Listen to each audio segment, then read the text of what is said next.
Guys, this is Dan Wowak with Cold Cracker Bushcraft. So to continue on with our flint and steel series that we're actually doing right now, I want to talk about making a proper bird's nest. I see a lot of people when they try to make a bird's nest, they start to struggle because they're missing a couple key points in making that nest. So what we're going to do today is we're going to use tulip poplar, we're going to bark from tulip poplar. And this is a downed tulip poplar tree that's laying here. And as you can see, now it rained, so everything's really wet here, but that's not too big of an issue because we can dry this out fairly quickly. So just pulling that bark off, you can see that stuff just shreds apart extremely quickly. Now some of this might be a little bit more rotted than we would need, but this is what we're going to base our bird's nest off of. So I'm going to just gather some of this here, and you can see this just pulls off in long strands and then shreds apart super easy. Okay, so what I'm going to do now is I'm going to gather a bunch of this, take it back to camp, and I'm going to show you guys how to properly build a bird's nest and then blow it to flame and see how we do. Okay, so here I have the tulip poplar bark that I collected, and you can see it takes a few seconds to collect this. Now, like I mentioned earlier, this of course is wet because it rained a lot and it has been on the ground, but that's not a huge issue because if we work this enough, okay, we're going to dry it out just from working it. And if it was a true emergency situation and you need to use this type of method, you're probably not going to be gathering this right off the landscape right after a rainstorm. You should already gathered all of this to have. So this will dry out, especially if even if I broke it down here and I just hung it in a tree for a little bit, the wind itself will dry this stuff out in no time. But this is going to dry out, as you can see, while I work this. Okay, so initially when I start pulling this apart, I'm going to get small droppings off this, and most of that's going to be the outer bark, and that's we can just discard. There's nothing in that outer bark we need for our bird's nest. So I'm just going to continue to work this. Okay, and you can see I have all different amounts of material here. I just want to keep working it down into small fibers. The more I work it, the finer it's going to get, and that's a good thing for what we're trying to accomplish here. So when we're building a bird's nest, what do we need to think about? Well, a bird's nest is nothing more than a small fire lay in some senses. We want larger material on the outside, medium material in the inside, and in the very small part that we're actually going to place our ember on needs to be the finest material. So if we think about a fire lay, if we think about our tinder, our kindling, and our fuel, it's the same thing in reverse. We're holding our fuel, our tinder's in the middle, and our kindling is, our kindling's in the middle, and our tinder is on the inside. It's the same thing. Okay, so I'm just going to keep working this down. Any of this material that I get here initially is going to just be outer bark, so I'm not too worried about that. And you saw how much I held up here. I'm going to use a good amount of this. Okay, I'm going to keep working this down, pulling it apart, shredding it. Now, like I said, there's dampness to this, so I'm going to work it for a while. If I need to, I'm going to hang it in a tree and let it start to dry out. And all this outer bark, you can see how that's just pulling apart. That outer bark is going to fall right off as I pull this apart. And we can discard that as we go.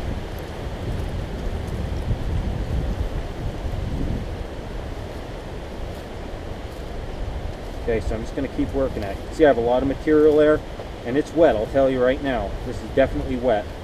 So I'm going to have to work this for a while. Throw that outer bark out. So I'm going to continue to work this, and I'm going to show you guys a little bit more up close what we're actually looking for once we start to get towards the end of processing this. Okay, so you can see as I continue to work this, it's getting fluffier. Okay, it's still wet, no doubt about that, but I'm going to continue to work this, and I'm getting all these fibers starting to get exposed. Okay, and all I'm doing is twisting and turning this and just working it. Okay, so even though it's wet, all these small fibers are starting to get exposed. You can see all this stuff. If I would sit and pick all this stuff out, that's already almost dry. So some of this bigger stuff in here is what I want to keep continuing to work down. Okay, I'm just pulling it, and if that wind picks up a little bit more, I'm just laying some stuff off to the side that's dry. Or if I get a good small batch like this stuff right in here, I know that's dry. I just been putting that off to the side of my haversack, just on top of it, and letting the wind dry that out, okay? So I'm going to continue to work with this a few more minutes. I've probably only been at this for about 5 minutes now, if that. So I'm going to continue to work. Of course, this might take a lot longer than that, depending on how wet your material is. But a nice big bird's nest like this, when we're done, is definitely going to, you know, prove to be positive as making a good, sustainable fire. So I'm going to keep working with this. I'll be back at you in a second. Okay, guys, so I just want to give you a close-up here. I'm continuing to work this, okay? And what we really want to be saving while we're working this is all this fine material. Now, this fine material is dried out at this point, okay? All this fine material. That stuff is super, super fine. You can see if I just go a little bit, it's just blown away in a breeze. You want to keep all of that, okay? So if I just shake this a little bit, like that, all these fine little hair-like particles, that's the stuff that we want to be laying our embers on, okay? This larger stuff is going to be the main part of our bird's nest, but the small stuff here, okay, it's just falling out. This is the stuff that we want to be keeping for on top of the bird's nest. So I'm going to keep working with this just a little bit more. As you can see, it really started to dry out real nice. I'm going to show you guys how to properly configure the bird's nest, and we're going to blow it to flame. Okay, guys, so I moved this down onto the ground because I wanted to show the construction and then me actually blowing the bird's nest to flame, just to talk you guys through that a little bit if you're struggling at all with it. So I worked with this bird's nest, and you can see that really fluffed up. There's still a little bit of moisture in there, but I know I'm going to be able to get it with this bird's nest. If I wasn't sure, you know, if I would just keep working this, it'll just keep breaking it down further and further, drying it out more and more. Okay, so what do we need to think about a bird's nest? Well, as you can see, the material's all intermixed and mixed around, okay? So if we have any sections of the smaller stuff that we can see, okay, I like to pull that out, put that off to the side, okay? And that's what I'm going to use for the middle of my bird's nest. Now you can see this stringy stuff, pull that out, we're going to put that more towards the bottom, okay? All these hair-like pieces, get a nice clump of that, okay? Now when we make a bird's nest, we're going to get back to that in a second. When we make a bird's nest, what we want to think about, okay, is we need depth to our bird's nest, okay? We don't need width. A lot of people make a big bird's nest like this, and it's real flat, okay?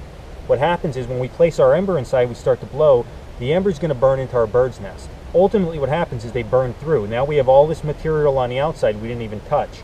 So when you make a bird's nest, you want to think about depth of the bird's nest more so than width, okay?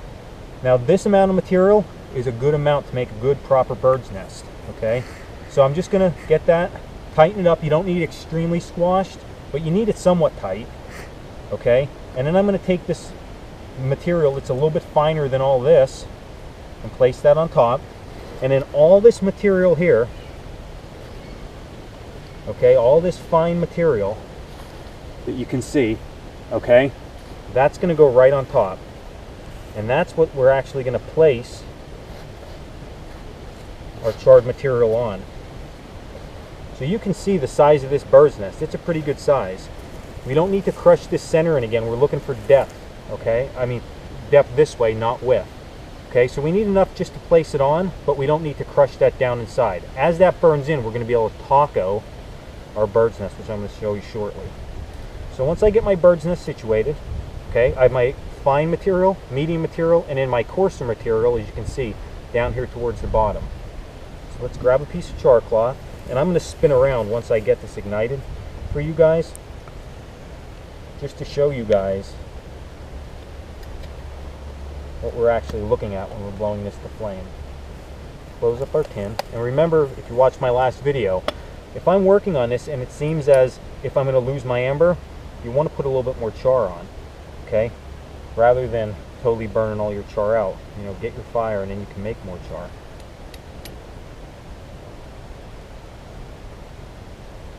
Now I like to, if I initially light this, baby it just a little bit to make sure it's burning good. And I'm going to place it right in there. Okay? Now, what I want to do is I want to start to close this in. I don't want to kill it, okay, but I want to start to close that in to keep some heat in there.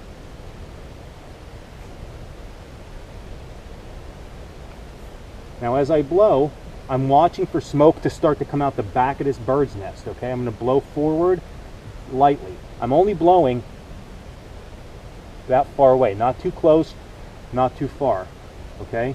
And I'm going to squash that in. Now, as I do this, you want to watch when this material starts to ignite in our bird's nest. That's when we're going to go for broke, and you're going to hear the difference in my breathing. Okay?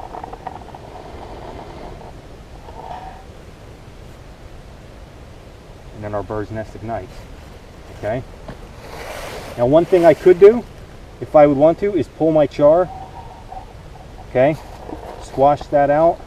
Now I'd rotate this bird's nest onto itself. So I'm going to actually turn back over here.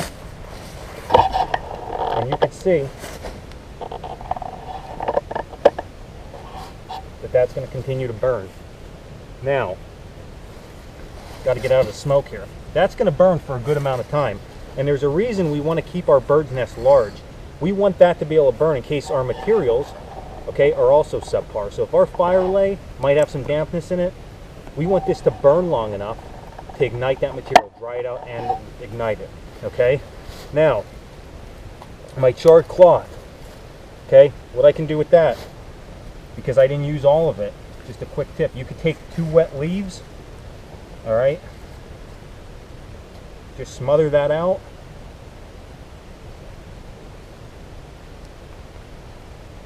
take that, okay, throw that right back in my char tin, no problem. I even saved some charred material for that. So when you do this, you just need to make sure you take your time, especially when you start to get in bow drills and hand drills. Them embers are going to be much finer and smaller than any type of charred material. So what you want to do when you do that is you really want to make sure your bird's nest is good. You build your 3 layers in and tackle it good. This was Dan Wowack with Cold Cracker Bushcraft. I'll talk to you on the next video. Thanks, guys.